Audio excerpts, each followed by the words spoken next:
Come here. Watch this video right here. This video right here. People have not, and this applies from B5s all the way to B9.5s out there. What's going on YouTube is Bruce with Bruce Custom Motors, bringing you guys another official video. As you guys can see from the title of this video, if you have an Audi B6, B7, B8, B9, B20, right? And you're having AC problems. And what I mean is if you putting your AC on and you press the AC on and this light turns on and off inconsistently, right? And sometimes your AC is not blowing cold enough, or you don't feel the potency in your the cold air, or it's just kind of inconsistent. It takes a longer time to start blowing cold air. You could have the following problem. Your AC switch could be failing or going out.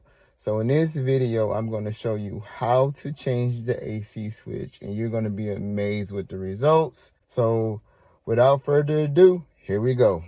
Bye.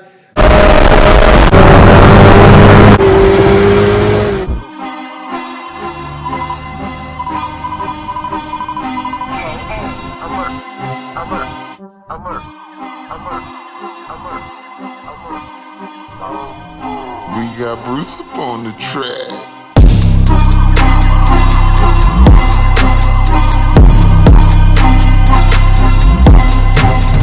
Okay guys, so the primary issue that I was having with my car and my AC is that this light, anytime I would press it, it would immediately turn right back off. I would press it, it would illuminate, it would turn back off, and therefore my AC would not work. At that point I knew something was wrong, because sometimes it would work, sometimes it wouldn't work, just super inconsistent. At that point I said, let me try to see if it's my AC switch. Not only will it prevent your car from blowing cold air due to the inconsistency of the switch, in addition, if it's failing or if it's dirty, because it's right by the coolant, it's like a valve stem, and sometimes that coolant can get through that switch. If the switch fails, it can cause your AC to take a longer time to get cold.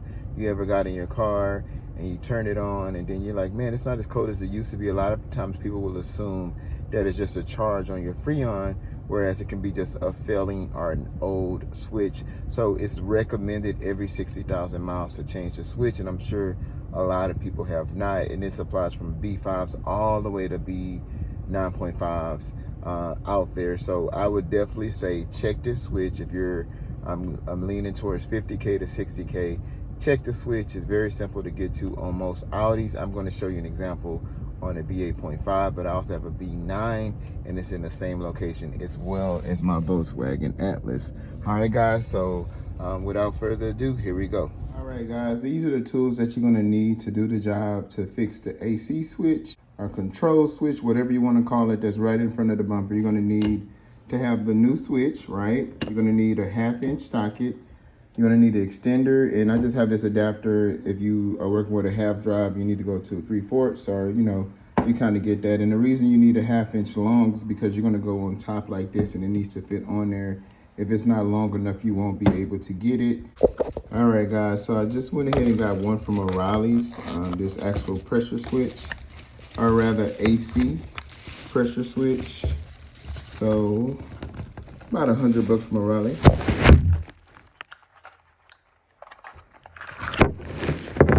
So as you can see, Fisher got a code on it. Got an O-ring on it as well. So I'm gonna go ahead and put this in the car, and hopefully this helps the AC button. Like I said, got it. And this is pretty self-explanatory.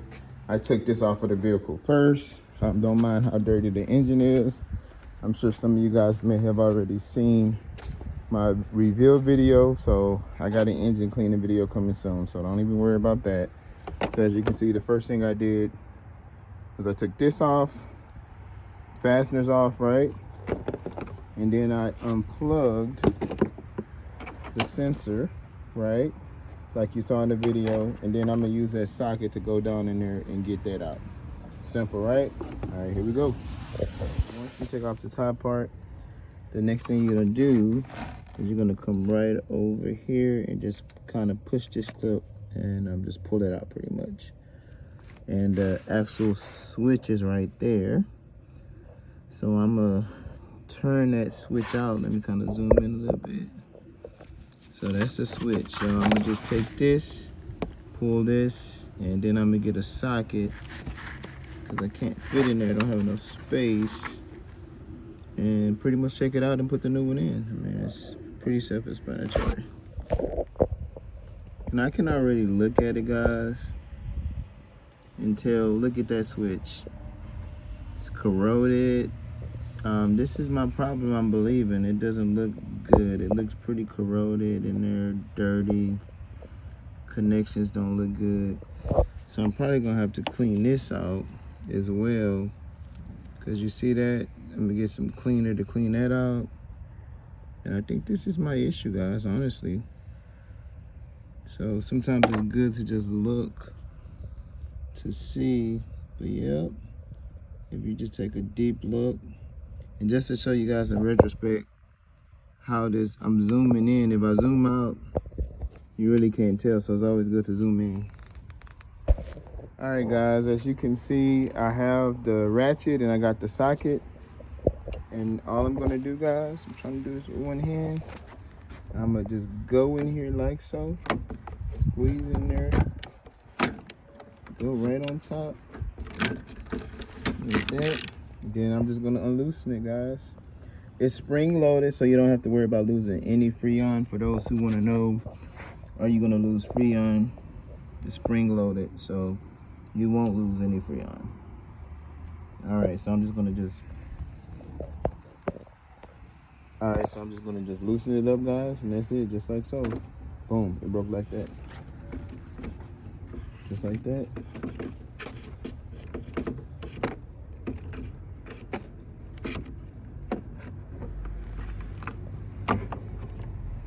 Boom. Out. Just like that, guys. See, you got the O-ring on there too. Just kind of zoom in. So it's an O-ring replacement, but I don't think I need to replace my O-ring. But as you can see right there, trying to zoom in, there's an O-ring on there. So I'm just kind of looking. It's kind of like,